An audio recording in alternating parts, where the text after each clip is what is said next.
प्रियांनो,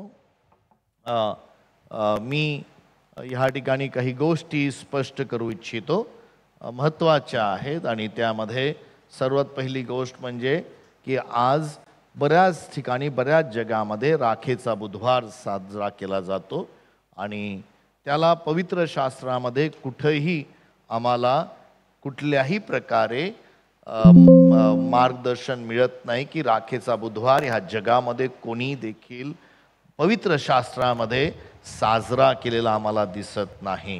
okay, तर राखेचा बुधवार म्हणून आपण हा साजरा करत नाही आहे. ओके, राखेचा उल्लेख पवित्र शास्त्रामध्ये निश्चित आहे. राख ह्या शब्दाचा उल्लेख आहे, पण ते वेगवेगळ्या कारणासाठी वापरलेला आहे. त्यासाठी बुधवार त्या ठिकाणी का आहे मला माहीत नाही, पण आज मी तुमच्या सांगते उपास ह्या विषयावर काही वचनं बोलणार आहे आणि त्यानंतर आपण प्रार्थनेत जाणार आहोत. तुमच्या सर्वांचं स्वागत आहे आजच्या ह्या सायंकाळी. तुम्ही ह्या ठिकाणी मंडळी म्हणून आपण प्रार्थनेला आलेलो आहोत. उद्या सायंकाळी आपण आपल्या छोट्या छोट्या गटामध्ये देखील एकत्र येऊन प्रार्थना करणार आहोत. याची नोंद घ्यावी की प्रार्थना करणं हे फार महत्त्वाचं आहे. पवित्र शास्त्रामध्ये उपासाचा उल्लेख कुठं आला? अख्ख्या नियमशास्त्रामध्ये अख्खा नियमशास्त्र जे आहे, नियमशास्त्र जे लिहिलं गेलेलं आहे, किती त्यामध्ये नियम आहेत? पूर्ण नियमशास्त्रामध्ये 623 नियम आहेत. ओके, त्या संपूर्ण नियमशास्त्रामध्ये कुठंच उपासाबद्दल नियम नाही आहे. ओके, कुठंच उपासामध्ये बद्दल नियम नाही आहे. अब्राहमाच्या जीवनामध्ये आम्हाला उपास पाहायला मिळत नाही. याकोबाच्या इसहाकाच्या जीवनामध्ये आम्हाला उपास पाहायला मिळत नाही. मोशे ज्यावेळेस उपास करत होता, जे त्याच्याबद्दल उल्लेख दिलेला आहे की डायरेक्ट तो परमेश्वराच्या सानिध्यामध्ये होता आणि 40 दिवस विदाऊट पाणी आणि विदाऊट अन्न तो तिथं होता. आणि कुठलाही मनुष्य ह्या जगामध्ये 3 दिवसापेक्षा, डिपेंडिंग ऑन कशा प्रकारचं हवामान आहे, जर भारतासारखं हवामान असेल तर यामध्ये 3 दिवसापेक्षा जास्त दिवस पाण्या वाचून कोणी राहू शकत नाही. प्रियांनो, डिपेंड, समजा तुम्ही मध्ये राहतात, बर्फामध्ये राहतात, तुमचं घाम कमी गळत आहे, तर कदाचित तिथं सर्वायवल थोडेसे 5 दिवस असेल, 6 दिवस असू शकतात. पण हे वातावरणावर अवलंबून आहे. पण 3 दिवसापेक्षा जास्त कोणीही पाण्या वाचून राहू शकत नाही. आणि मोशे परमेश्वराच्या सानिध्यामध्ये 40 दिवस राहिलेला आहे. पण ज्यावेळेस प्रभू येशू ख्रिस्त या पृथ्वीवर आला, त्यावेळेला मात्र ज्यावेळेस त्यांनी सेवा सुरू केली, त्या ठिकाणी आम्हाला पाहायला मिळतं की आत्म्याने त्याला उपास आणि प्रार्थनेसाठी चालवलेलं आहे. जुन्या करारामध्ये सर्वात पहिल्यांदा उपास हा शब्द किंवा उपासाबद्दल एज्रा ह्या पुस्तकामध्ये आम्हाला आलेलं पाहायला मिळतं. की आपण त्यातले काही गोष्टी पाहणार आहोत, कुठल्या कारणासाठी उपास केला गेला, कुठल्या गोष्टी. पण मात्र एक वक्तव्य, येशू ख्रिस्ताने डोंगरावरचं जे प्रवचन केलं, त्या प्रवचनामध्ये त्यांनी उपास हा विषय खूप चांगल्या रीतीने हाताळलेला आहे. मत्त्याचं शुभवर्तमान याचा 6वा अध्याय आणि 16, 17 आणि 18 वचनं ह्यामध्ये आम्हाला उपासाचा उल्लेख पाहायला मिळतो. मत्त्याचं शुभवर्तमान याचा 6वा अध्याय 16 आणि 17 आणि 18 वचनं. तुम्ही जेव्हा उपास करता तेव्हा ढोंग्यासारखे म्लानमुख होऊ नका, कारण आपण उपास करत आहोत असे लोकांना दिसावे म्हणून ते आपली तोंडे विरूप करतात. ह्या ठिकाणी आम्हाला पाहायला मिळतं पवित्र शास्त्रामध्ये किंवा नियमशास्त्रामध्ये उपास वर्षातून फक्त एकदाच. प्रियांनो, लेवियाच्या पुस्तकामध्ये सांगितलं, जेव्हा एकच दिवस उपास करण्याची परमेश्वराने, कदाचित त्या ठिकाणी याल तर तुम्ही असं सांगितलेलं आहे नियमशास्त्रामध्ये, वर्षातून एकदाच एक दिवस. ओके, पण ज्या वेळेला धर्म आला, यहुदी धर्म झाला, त्यावेळेला काय झालं, परमेश्वराने जे सांगितलं नव्हतं ते माणसांनी पण ॲड करायला सुरुवात केली. त्यामध्ये मानवाचे विचार यायला लागले आणि लोक उपास करा. आणि उपास ही एक धार्मिक बाब आहे आणि ती चांगली बाब आहे. पण त्याला देखील मानवाने जे सुरू केलं उपास, आज सकाळी मी उपास या शब्दाबद्दल फार चांगलं एक चांगला लेख वाचत होतो. उप म्हणजे वर आणि वास म्हणजे राहणे. ओके, वर राहणे. उपवास म्हणजे उपवास म्हणजे वर राहणे. ओके, याचा खरा अर्थ मराठीमध्ये जो शब्द वापरलेला आहे थोडक्यामध्ये देवा संगती वास करणे, परमेश्वरा संगती वास करणे. प्रियांनो, उपवास म्हणजे बऱ्याच वेळा आमच्या शरीराच्या गोष्टींचा त्याग करणे आहे, पण परमेश्वरा संगती वास करणे हा मराठीतला अर्थ आहे. ओके, फास्ट हा काही गोष्टींचा त्याग करणे, इंग्लिशमध्ये त्याचा अर्थ सांगितलेला आहे. या ठिकाणी येशू ख्रिस्त त्या ठिकाणी सांगत आहे की उपासाला ढोंगीपणा आलेला आहे. पा पुढं काय म्हणतो तो, मी तुम्हाला खचित सांगतो की ते आपले प्रतिफळ भरून पावले ते आहे. आपलं तोंड काय करतात, रे बाबा माझा उपास आहे, चेहरा पाडतात वगैरे वगैरे त्या ठिकाणी म्हटलेलं आहे. ते आपलं प्रतिफळ भरून पावलेले आहेत. तू तर उपास करतोस तेव्हा येशू ख्रिस्ताने उपास करण्याबद्दल सांगितलं. तू उपास करतो तेव्हा आपल्या डोक्याला तेल लाव, आपल्या डोक्याला तेल लाव व आपले तोंड धु आणि आपले तोंड धु.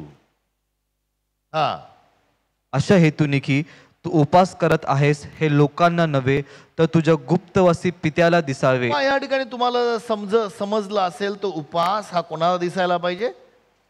कोणाला दिसायला पाहिजे? परमेश्वराला दिसायला.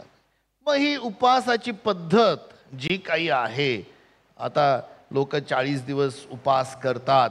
40 दिवस नाही, ॲक्च्युली ते 46 दिवस उपास करतात. ओके, त्याच्या विरोधामध्ये मी नाही आहे, पण ती एक रूढी आणि परंपरा म्हणून पाळण्याच्या विरोधामध्ये मी आहे. प्रियांनो, रूढी आणि परंपरा ज्या वेळेला आपल्या जीवनामध्ये येतात त्यासाठी परमेश्वर फार स्ट्रॉंगली बोलतो. प्रियांनो, प्लीज समजून घ्या. देव परमेश्वर आम्हाला रूढी परंपरेच्या बाहेर घेऊन जातोय. ओके, जर तुम्ही मार्काचं शुभवर्तमानाचा 7वा अध्याय आणि 5व्या वचनापासून पुढे काही वाचाल तर प्रभू येशू ख्रिस्त हे मानवी कमांड्स बद्दल आपण, मला वाटतं हे वचन पूर्ण नाही केलं नाही का?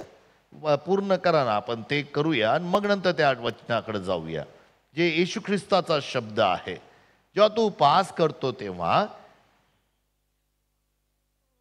तू आपला उपवास करतोस तेव्हा आपल्या डोक्याला तेल लाव, आपल्या डोक्याला तेल लाव व आपले तोंड धु.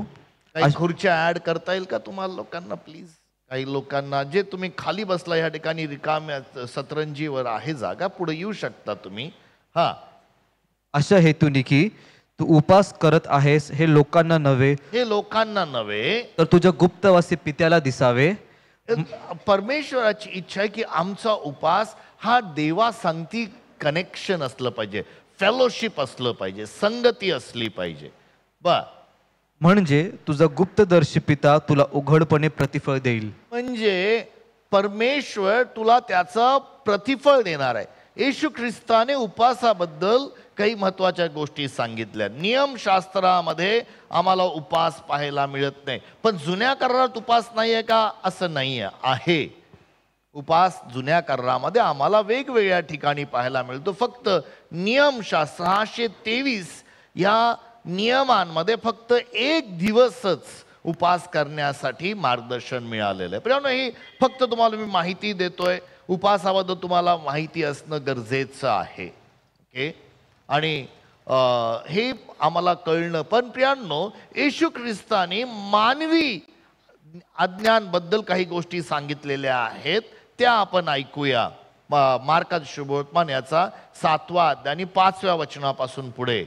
हा, ह्यावरून पुरुषांनी व शास्त्रांनी त्याला विचारले, आपले शिष्य हात न धुता जेवतात, हात न धुता जेवतात, पाठ वडिलांच्या संप्रदायाप्रमाणे ते का चालत नाहीत? त्याने त्यांना उत्तर दिले, तुम्ही ढोंग्याविषयी यशाने चांगला संदेश देऊन ठेवला आहे. त्याचा लेख असा, हे लोक ओठांनी माझा सन्मान करतात, यांचं हृदय ओठांनी प्रभू सांगती जुडलेलं आहे, परंतु त्यांचे अंतःकरण माझ्यापासून दूर आहे. पण त्यांचं हृदय परमेश्वरापासून. प्रियानो, परमेश्वराला काय पाहिजे असेल तर तुमचं आणि माझं हृदय पाहिजे. लक्षात ठेवा, तुमचं आणि माझं बाह्य स्वरूप, तुमचं आणि माझं बाह्य कर्म कांड जे आहेत ते नाही. पुढं, ते व्यर्थ माझी उपासना करतात. ते उपासना करत नाही असं म्हटलेलं नाहीये. ते उपासना करत नाही असं म्हटलंय, व्यर्थ उपासना करतात असं म्हटलेलं आहे. कारण ते शास्त्र म्हणून जे शिकवतात ते असतात मनुष्यांचे नियम. जे काही देवाचं वचन म्हणून ते शिकवतात ते असतात मानवी नियम.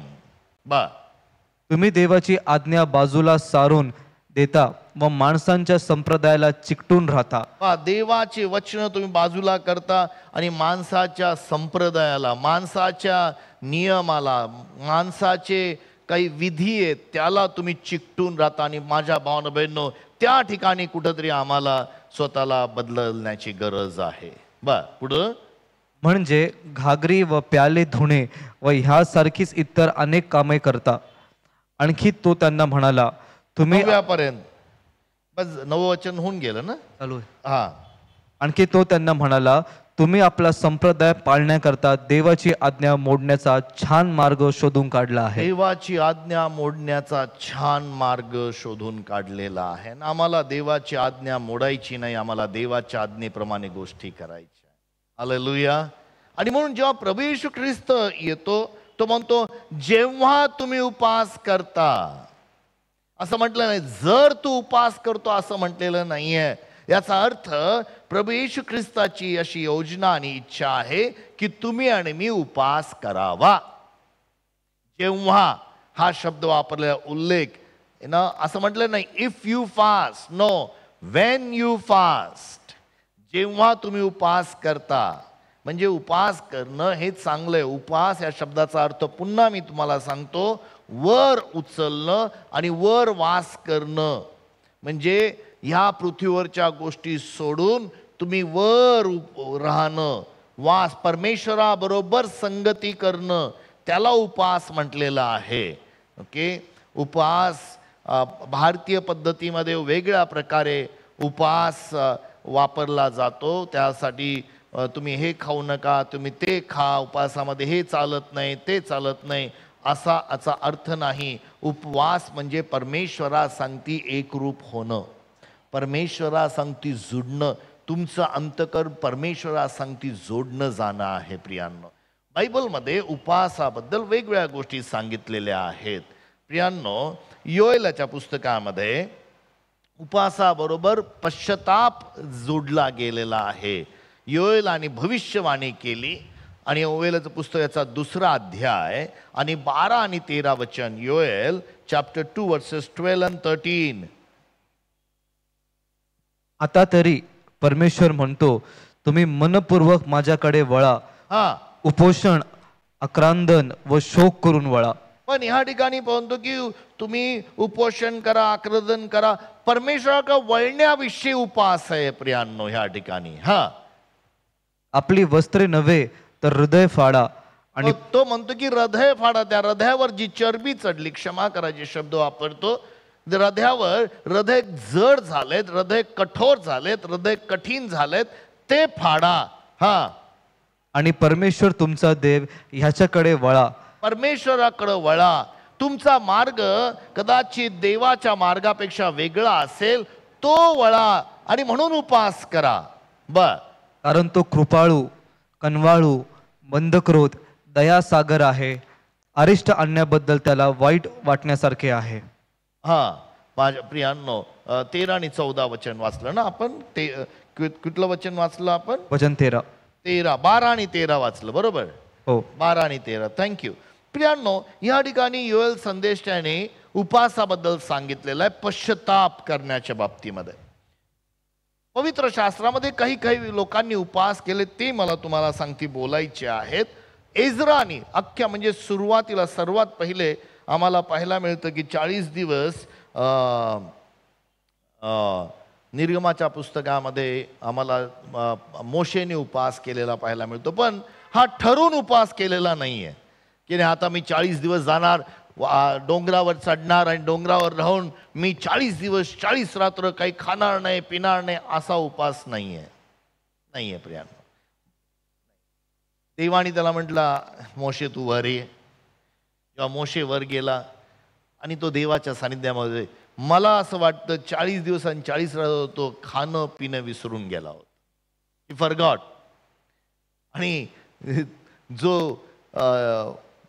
जीवनाचा झरा आहे परमेश्वर, ओके, तो अन्नाचा झरा पण तोच आहे, तो वरील भाकर पण आहे, तो जीवनाचं पाणी पण आहे. त्याच्या सानिध्यामध्ये मला वाटत नाही त्याला तहान आणि भूक लागली 40 दिवस आणि 40 रात्र. पण एक मनुष्य प्रियांनो 3 दिवसापेक्षा जास्त ज्या ठिकाणी मोशे होता, लक्षात ठेवा, ज्या ठिकाणी मोशे अत्यंत कडक अशा उन्हाच्या काळामध्ये, ठीक आहे तिथं तो परमेश्वराच्या ढगामध्ये घुसला होता, त्यामुळे ती पूर्ण वातावरण वेगळं होतं. 40 दिवस 40 रात्र एकदा झाले, खाली आला, त्या पाट्या आपटल्या, पुन्हा 40 दिवस 40 रात्र तो देवाच्या सानिध्यात होता. 80 दिवस तो देवाच्या सानिध्यात होता.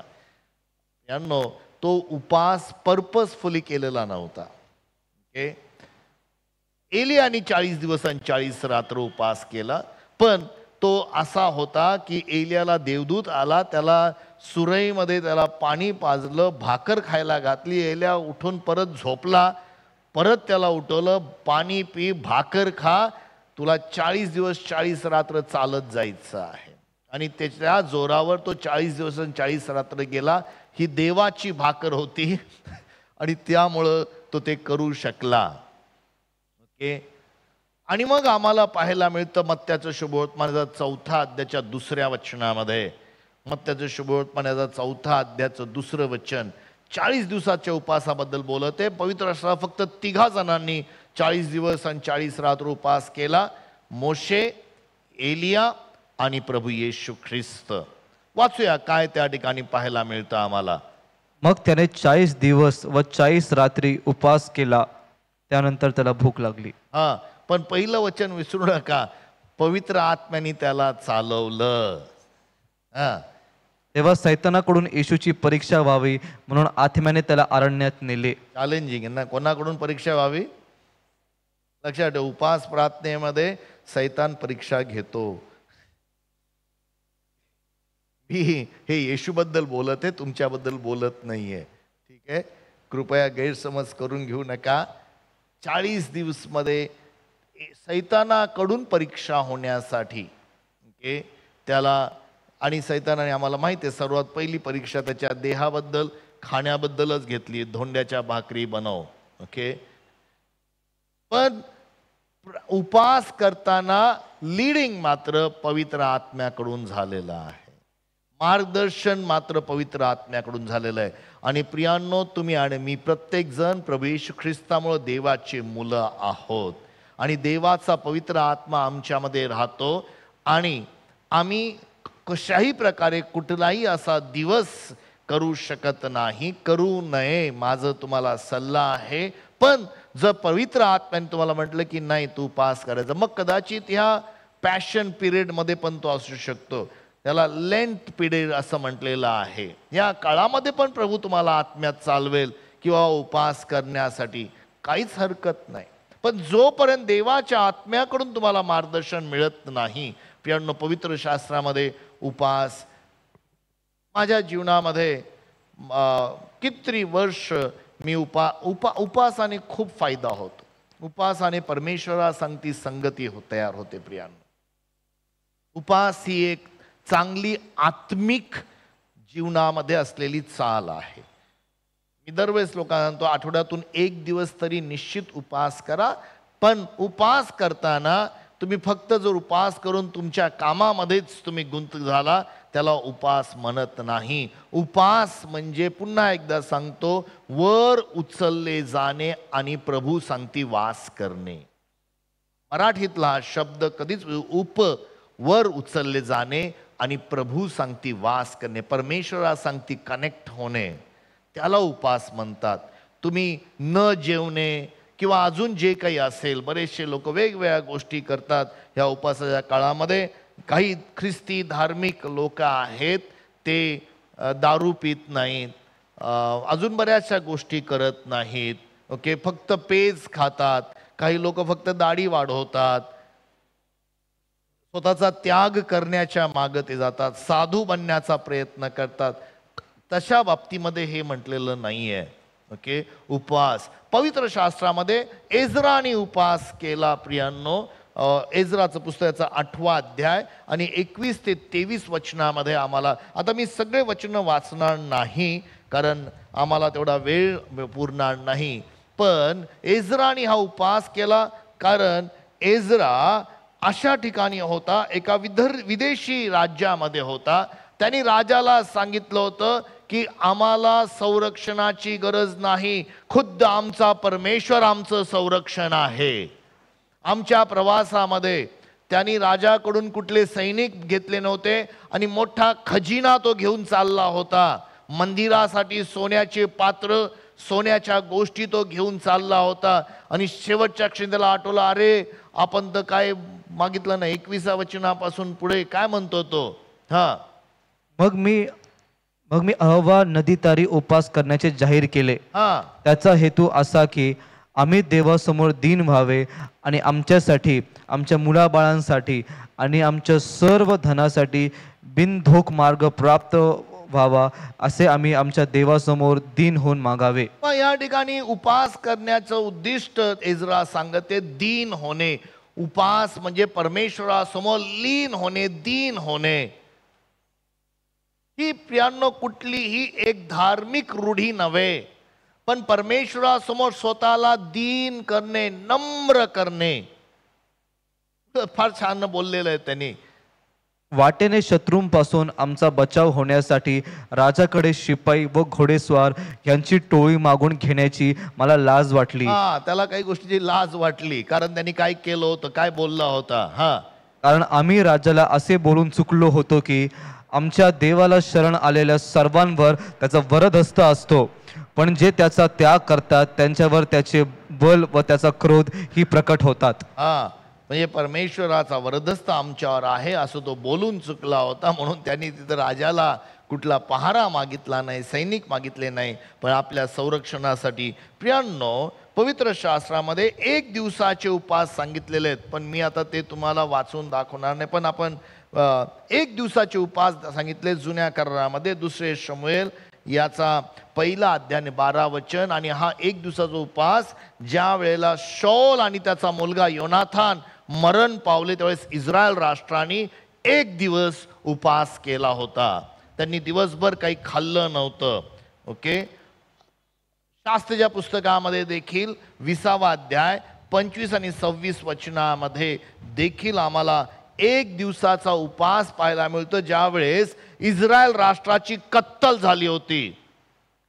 आणि मग त्या लोकांनी उपवास करून देवाकडं ते गेले. इस्रायल राष्ट्राची कत्तल झाली त्यावेळेला उपवास, 1 दिवसाचा उपवास त्या ठिकाणी आम्हाला पाहायला मिळतो. तुम्हाला आणि मला सर्वांना 3 दिवसाचा उपवास आठवतो का? कोणी केला होता 3 दिवसाचा उपवास? एस्तेर राणीने उपवास केला होता 3 दिवस. जर तुम्ही एस्तेरेचे पुस्तक याचा 4था अध्याय 16 आणि 17 वचनामध्ये वाचाल तर त्या ठिकाणी एस्तेर यांनी 3 दिवसाचा उपवास केला होता. आणि याचं उद्दिष्ट असं होतं, राजाच्या समोर मी जाणार आहे आणि तुम्ही उपवास आणि प्रार्थना. आणि एस्तेर यांनी 3 दिवस प्रियांनो अन्न उद्योग म्हणजे पाणी पण नाही आणि अन्न पण नाही असं घेतलेलं होतं. आणि तिथं एक फार मोठी घोषणा झाली होती, अख्ख्या यहुदी लोकांची कत्तल होणार होती. आणि ती कत्तल करण्यासाठी पैसे देऊन राजाकडून एक फरमान काढलं होतं. पैसे देऊन फरमान काढलं होतं की ह्या यहुदी लोकांना ठार करा. आणि राजाने ते केलं होतं कारण त्याला पैसा मिळाला होता. पण मग एस्तेरेने उपवास प्रार्थना करून राजासमोर ती गेली आणि मग ते फरमान उलटलं. आणि ते आम्हाला ती एस्तेरचं पुस्तक आम्हाला वाचायला मिळतं त्या ठिकाणी काय झालेलं आहे. त्यानंतर आम्हाला पाहायला मिळतं नेहेमाया. ओके, नेहेम्याने उपवास केले. आणि तुम्हाला ज्या वेळेस नेहेम्याला ही बातमी आली की यरुशलेमाचे तट पडलेले आहेत, त्यावेळेला नेहेम्याने किस्ले महिन्यापासून निसान किंवा निसान महिन्यापासून किस्ले असे जवळपास म्हणजे एप्रिलपासून किती डिसेंबरपासून एप्रिलपर्यंत उपास केलेले आहेत नेहेम्याने. आणि देवाला त्यांनी शोधलंय. आणि तुम्हाला याचा रेफरन्स नेहेम्याच्या पुस्तकाचा 1 अध्याय आणि 3 आणि 4 वचनामध्ये पाहायला मिळतं. मी तुम्हाला 40 दिवसाच्या उपासाबद्दल सांगितलं. मोशेने, एलियाने आणि प्रभू येशू ख्रिस्ताने 40 दिवसाचे उपास केले. पण येशू ख्रिस्ताला मात्र पवित्र आत्म्याने ह्या उपासासाठी मार्गदर्शन केलं. मोशेच्या बद्दल लिहित असताना तुम्हाला वाचायला मिळेल निर्गमाचं पुस्तक 34 अध्यायाच्या 28 वचनामध्ये. मी प्रियांनो हे वाचणार नाही आहे. फक्त त्या ठिकाणी मोशे देवाच्या सानिध्यामध्ये कुठलीही अन्न आणि पाणी न घेता 40 दिवस आणि 40 रात्र होता असा उल्लेख आहे. ओके, हे लक्षात ठेवण्यासाठी ओके तुम्हाला पाहायला मिळतं की डॅनियल, शद्रक, मेशक आणि अबेदनेगो यांनी 10 दिवसाचा उपास केलेला आहे. आणि हा 10 दिवसाचा उपास शाकभाजीवरचा आहे. त्यांनी द्राक्षरस पण नाही घेतला, पाणी आणि त्यांनी शाकभाजी म्हणजे व्हेजिटेबल्स, त्या ठिकाणी कुठलं मांस पण घेतलं नाही. इनफॅक्ट 10 दिवसच नाही, त्यानंतर कितीतरी दिवस त्यांनी निर्णय केला, कदाचित काही वर्ष असतील, काही जोपर्यंत त्यांचं प्रशिक्षण होतं. कारण जे मांस होतं ते राजाच्या मूर्तीला अर्पण केलेलं असे आणि ते न घेण्यासाठी दानिएलाने तो 10 दिवसाचा उल्लेख केलेला आहे. आणि त्यांचे चेहरे टवटवीत झालेलं असं आम्हाला पाहायला मिळतं. पण प्रियांनो, तुम्हाला अजून एक उपास दिसून येईल की 7 दिवसाचा उपास आहे, ज्यावेळेस शौल राजा आणि योनाथन हे मरण पावल्यानंतर तिथलच्या मंडळीने 7 दिवस उपास केलेला आम्हाला पाहायला मिळतं. 1 शमूएल याचा 31 अध्याय आणि 13 वचन आपण वाचूया. 1 शमूएल याचा 31 अध्याय आणि 13 वचन. त्यांनी त्यांच्या अस्थी याबेशात चिंचेच्या झाडाखाली नेऊन पुरल्या आणि 7 दिवस उपास केला. 7 दिवसाचा उपास त्या ठिकाणी आम्हाला पाहायला मिळतं. पण हे जे उपास आहे हे दुःख करण्यासाठी आहेत. हे जे काही घटना घडली होती त्याबद्दल वाईट वाटल्यामुळं आहेत, हे आम्हाला पाहायला मिळतं. हे जुन्या करारातले उपास आहेत. यांनो, आम्हाला अजून एक पाहायला मिळतं की पौलाने 14 दिवस उपास केलेला आहे. पण फक्त पौलाले नव्हे, पण पौलाबरोबरच्या विधर्मी काही लोक होते, त्यांनी देखील ते एका बोटीमध्ये होते. आपण प्रेषितांची कृत्ये याचा 27 अध्याय 33 आणि 34 वचनामध्ये 14 दिवसाचा उपास पाहतो. मी काही उपासाचे सर्व वचनं काढून आणले यासाठी की आम्हाला कळायला पाहिजे म्हणून, बाकी काही नाही प्रियांनो. उद्दिष्ट एक होतं की उपास कशा प्रकारे. त्या ठिकाणी वादळ होतं, लोक इतके घाबरलेले होते की ते खाऊ शकले नाही. प्रेषितांची कृत्ये 27 अध्याय 33 आणि 34 वचन. नंतर दिवस उगवण्याच्या सुमारास पौल सर्वांना अन्न खाण्याविषयी विनंती करून म्हणाला, आज 14 दिवस तुम्ही वाट पाहत उपाशी राहिला आहात, तुम्ही काही खाल्ले नाही. म्हणून मी तुम्हाला विनंती करतो की अन्न खा, त्याच्याने तुमचा निभाव लागेल, कारण तुमच्यापैकी कोणाच्या डोक्याचा केसाचा देखील नाश होणार नाही. आमेन. 14 दिवस त्यांनी काही खाल्लं नव्हतं. ओके, आणि हा काही प्रभू सांगती केलेला उपास नव्हता. भीतीमुळं ते घाबरून न खाता आता आपण मरणार आहोत त्या रीतीने हा काही ख्रिस्ती पण उपास नव्हता. पण त्या ठिकाणी कोणीच अन्न खाल्लं नव्हतं. आणि मग पौलाने 14 दिवशी भाकर मोडून खाल्ली आणि मग लोकांना देखील भाकरी दिल्या असं त्या ठिकाणी उल्लेख केलेला आहे. पवित्र शास्त्रामध्ये 21 दिवसाचा दानिएलाचा उपास आहे. 21 दिवसाचा, आणि आपल्याला तो वाचायला मिळतो दानिएल पुस्तक 10 अध्याय 3 वचन. कारण त्या ठिकाणी दानिएलाने 3 सप्तके कुठलंही फार सुरेख त्यांनी वक्तव्य केलेलं आहे. आणि वाचूया 3 सबंध सप्तके संपेपर्यंत मी स्वादिष्ट अन्न मुळीच खाल्ले नाही. स्वादिष्ट अन्न त्यांनी खाल्लं नाही, कुठलंही स्वादिष्ट अन्न खाल्लं नाही. मांस व द्राक्षरस ही माझ्या तोंडात गेली नाहीत हा, आणि मी तेलाभंगही केला नाही. मी त्याला भंग पण केला नाही. पण येशू ख्रिस्तानी सांगितलं, जेव्हा तू उपवास करतो तू डोक्याला तेल लाव. ओके, तर जुन्या करारातले उपवास आणि नव्या करारातल्या उपवासामध्ये आम्हाला फरक पाहायला मिळतो आणि आम्ही प्रभूला फॉलो करणं गरजेचं आहे. ओके, पवित्र आत्म्याने लीड केलेले उपवास आम्ही आमच्या जीवनामध्ये निश्चित करायला पाहिजे. आणि उपवास करणं ही चांगली गोष्ट आहे, त्यामध्ये चूक काही नाही आहे.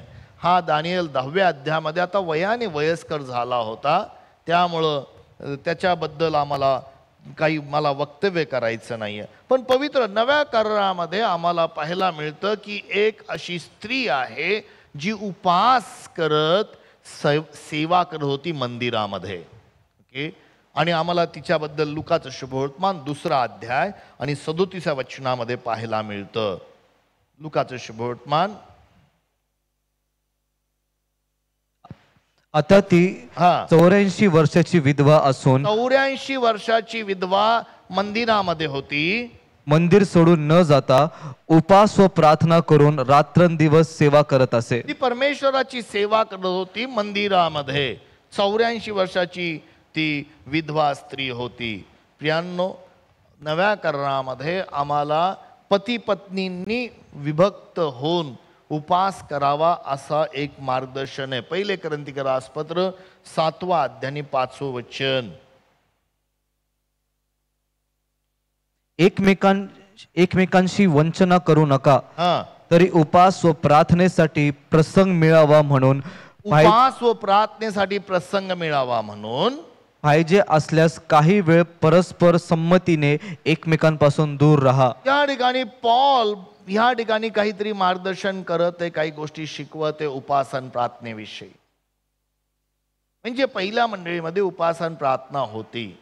तुम्हाला उपवास आणि प्रार्थनेचा प्रसंग मिळावा म्हणून तुम्हाला प्रियांनो, आता तो किती दिवसाचा, कदाचित 1 दिवसाचा असू शकेल, उपवास परत एकदा सांगतो, देवा सांगती संगती मिळावी म्हणून तुम्ही विभक्त राहा, हरकत नाही. पौलाने काही लग्न केलेलं नव्हतं म्हणून त्याचं काय उद्देश आहे ते पण मला नाही सांगता येणार. पौलाचा विवाह झालेला नव्हता, पण त्याची इच्छा होती. तो म्हणतो की तुम्ही वेगळे राहा, हरकत नाही, पण उपवास आणि प्रार्थना, देवा सांगती वेळ घालवा, हे त्याचं उद्दिष्ट शिक्षण आहे. प्रियांनो, उपवास आम्हाला पाहायला मिळतो. यहोशफाटाने पण उपवास केला आहे. तुम्ही दुसऱ्या इतिहासाच्या पुस्तकामध्ये, जुन्या करारामध्ये, पण ते आपण वाचणार नाहीये. याचा 20वा अध्याय 3रं आणि 4थं वचन. यासाठी की फार मोठा लोकसमुदाय त्याच्यावर आला होता. त्यांनी उपवास करून अख्ख्या राज्याने देवासमोर त्यांनी प्रार्थना केलेली आम्हाला पाहायला मिळतं. प्रभू येशू ख्रिस्ताच्या बाबतीमध्ये एक उपवासाचा उल्लेख आहे आणि त्याबद्दल एक फार मोठं गैरसमज आहे. आपण मत्त्याचं शुभवर्तमान त्याचा 17वा अध्याय 19 आणि 21 वचन वाचूया.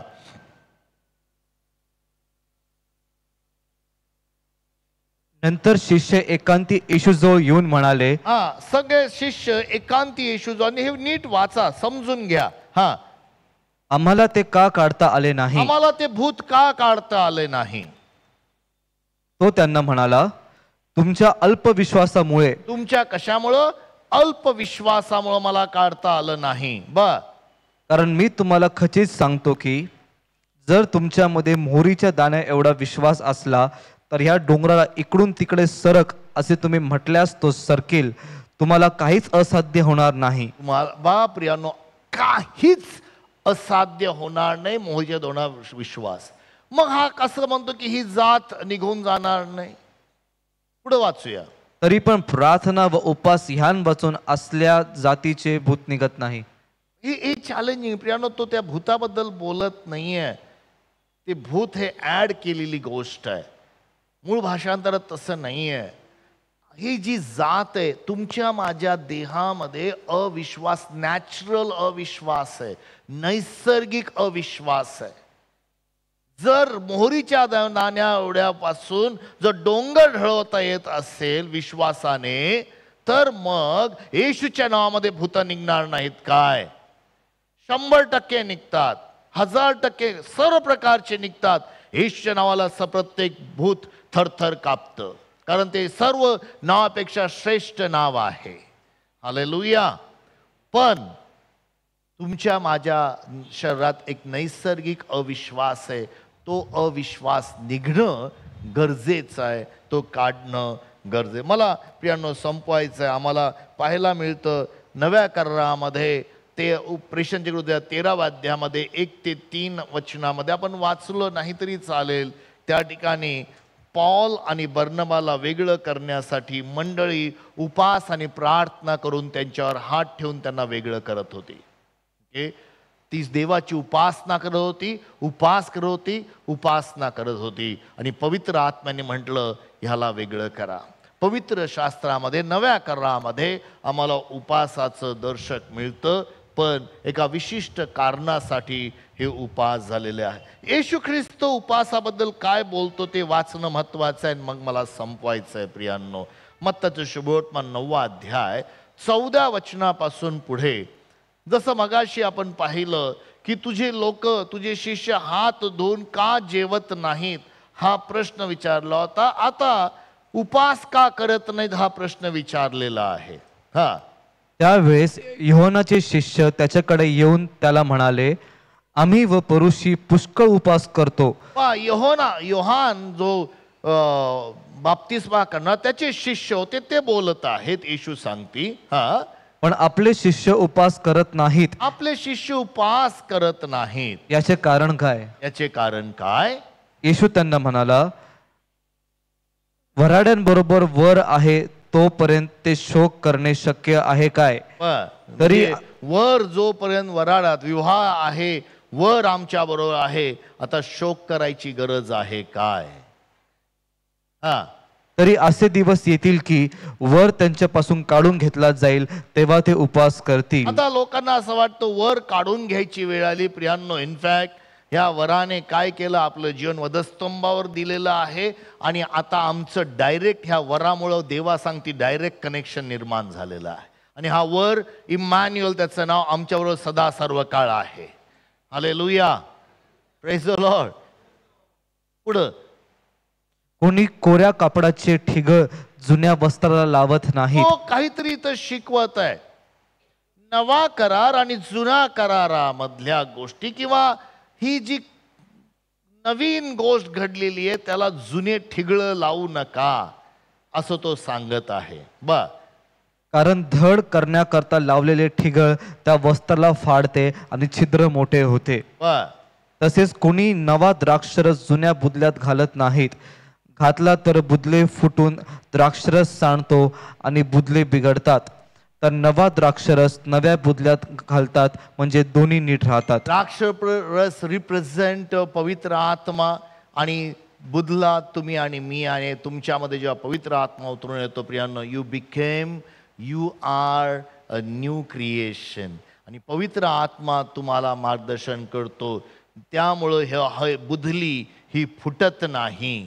जुन्या पद्धतीने किंवा जगाच्या नियमाप्रमाणे, धार्मिक नियमाप्रमाणे उपास नव्हे, पण प्रियांनो देवाच्या वचनाने उपास करायला पाहिजे. ही फार गरज आहे, हे समजून घेण्याची गरज आहे.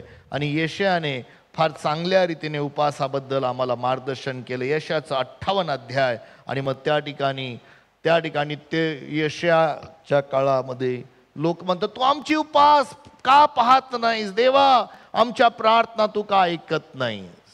3ऱ्या वचनापासून पुढे यशाया 58:3 योग्य उपास करण्याची पद्धत सांगितलेली आहे. आम्ही उपास करतो ते तू का पाहत नाहीस. अरे का देवा पाहत नाही उपासाला? आम्ही आपल्या जीवास पीडा देतो ती तू का लक्षात आणत नाही. आमच्या जीवाला आम्ही पीडा करत आहोत. पीडा करणं उपास नाहीये. पहा, आपल्या उपासाच्या दिवशी तुम्ही आपले कामकाज चालवता. म्हणजे काम करताय आणि उपास करताय. It will not work. उपास करताना देव बापा सांगती वेळ घालवणं गरजेचं आहे. तुम्ही आपल्या सर्व मजुरांकडून काबाड कष्ट करवता. पहा, तुमच्या उपवासांचा परिणाम तर असा होतो की तुम्ही त्यावेळी कटकटी करता व दुष्टपणाने ठोसाठोशी करता. तुमचा शब्द ऊर्ध्वलोकी ऐकू जावा यासाठी तुमचे हल्लीचे उपास आहेत असे नाही. तुमचे उपास अशासाठी नाही की देवाने आमची प्रार्थना ऐकावी. तुमचे उपास फक्त देहामध्ये आहेत, देहाच्या गोष्टीसाठी. प्रियांनो, मी परत एकदा सांगतो, मी उपासाच्या विरोधात नाही आहे. आपण ज्या ठिकाणी काम करतो निश्चितच त्या कामामध्ये जर जो जेवणाचा वेळ आहे तो देवाच्या संगतीमध्ये घालवणं, प्रभूच्या सानिध्यामध्ये उपस्थितीमध्ये वेळ घालवणं हे फार गरजेचं आहे. जर तुम्ही फक्त शरीरासाठी उपास करता आहात तर तो नाही उपयोगाचा. देवा परमेश्वरा सांगती वेळ घालवणं, देवाच्या वचनामध्ये वेळ घालवणं, त्याच्या संगतीमध्ये बसणं हा उपास आहे. पुढे वाचत जाऊया. मला पसंत पडणारा असा हा उपास आहे काय? मनुष्याच्या जीवास पीडा व्हावी असा हा तुमचा उपासाचा दिवस आहे काय? लवाळ्यासारखे आपले डोके लवणे आणि आपल्या अंगाखाली गोणपाट व राख पसरणे ह्याला उपास म्हणतोस काय? हा प्रियांनो, आजच्या घडीला बऱ्याच चर्चेसमध्ये डोक्याला लोकांचे राख लावले जातात. राख लावणं हा उपास नाहीये. That is not the way. ती काही उपास नाहीये. प्लीज गैरसमज करून घेऊ नका. हे चुकीचं आहे, पवित्र शास्त्रानुसार नाहीये. पुढं, आणि असा दिवस परमेश्वराला मान्य होईल काय? हा, दुष्टतेच्या बेड्या तोडाव्यात, जुवाच्या दोऱ्यात सोडवाव्यात, जास्तल्यांना मुक्त करावे, सगळे जोखड मोडावे, हाच मला पसंत असा उपास नव्हे काय? Praise the Lord. जेव्हा उपास करतो परमेश्वरा सांगती स्तुती स्तवन तुम्ही करा प्रियांनो. आणि मी तुम्हाला सांगतो सैतानाचे बंधनं तुटल्याशिवाय राहत नाही. तुमच्या जीवनातले बंधनं देखील तुटून जातात. पुढे जाऊया. तू आपले अन्न भुकेल्यांना वाटावे. तुमचं अन्न त्या उपासाच्या काळामध्ये, म्हणजे उपासाचा काळ समय मी ह्याला मानत नाही प्रियांनो, पण उपास जेव्हा तुम्ही करता जे अन्न आहे तुम्ही गरिबांना द्यावं. जीवनामध्ये ही एक फार महत्त्वाची गोष्ट आहे, कारण त्याद्वारे उपाशी लोक. पुढे, तू लाचारांना व निराश्रितांना आपल्या घरी न्यावे. हा, उघडा दृष्टीस पडल्यास त्याला वस्त्र द्यावे. तू आपल्या बांधवाला तोंड लपवू नये, हाच तो उपास नव्हे काय? असे करशील तर तुझा प्रकाश प्रभातेप्रमाणे फाकेल, तुझी जखम लवकर भरेल, तुझी नीतिमत्ता तुझ्या पुढे चालेल व परमेश्वराचा गौरव तुझा पाठीराखा होईल. प्रियांनो, मला इथं संपवायचं आणि मला सांगू दे की याचा अर्थ असा नाही की आम्ही उपास करू नये. पवित्र शास्त्रामध्ये प्रभू येशू ख्रिस्ताला देवापानी पवित्र आत्म्याने उपासाला चालवलं. येशू स्वतः म्हणाला की जेव्हा तुम्ही उपास करता, उपास करणं आमच्या शरीरावर, शरीरातल्या गोष्टीवर नियंत्रण करणं चांगलं आहे, पण एका विशिष्ट काळामध्येच नव्हे. जेव्हा केव्हा देवाचा आत्मा कदाचित तुम्हाला ह्या दिवसामध्ये चालवेल, काही हरकत नाही आहे. तुम्हाला ओझं वाटत असेल तो उपास करणं चांगलं आहे. उपास हे आध्यात्मिकरित्या खूप चांगली गोष्ट आहे. आध्यात्मिकरित्या प्रभू सांगती कनेक्ट होणं आहे, हे विसरू नये. आपण प्रार्थना करूया, त्यानंतर आपण प्रार्थनेमध्ये जाणार आहोत. आपण आपले डोळे बंद करूया आणि मी तुमच्यासाठी प्रार्थना करतो. परमेश्वरा बापा, आम्ही तुला धन्यवाद देतो, तुझी स्तुती करतो आणि आम्ही तुला विनंती करतो बापा, तुझ्या वचनातून उपासाविषयी काय मी मार्गदर्शन घेतलेलं आहे. प्रभुदेव बाप्पा, आमचे डोळे उघड आणि तुझं सत्य वचन आम्हाला समजत असताना आम्ही देवबापा तुला आवडणारे उपास आमच्या जीवनामध्ये करावेत, म्हणून तू आम्हाला सहाय्य कर. पवित्र आत्म्या, तू आमचा मार्गदर्शक हो. धन्यवाद. आज मंडळी म्हणून आम्हाला ह्या ठिकाणी तू उपास प्रार्थनेसाठी एकत्र आणलेलं आहे. तुझे आभार मानतो, तुझी स्तुती करतो येशूच्या नावामध्ये.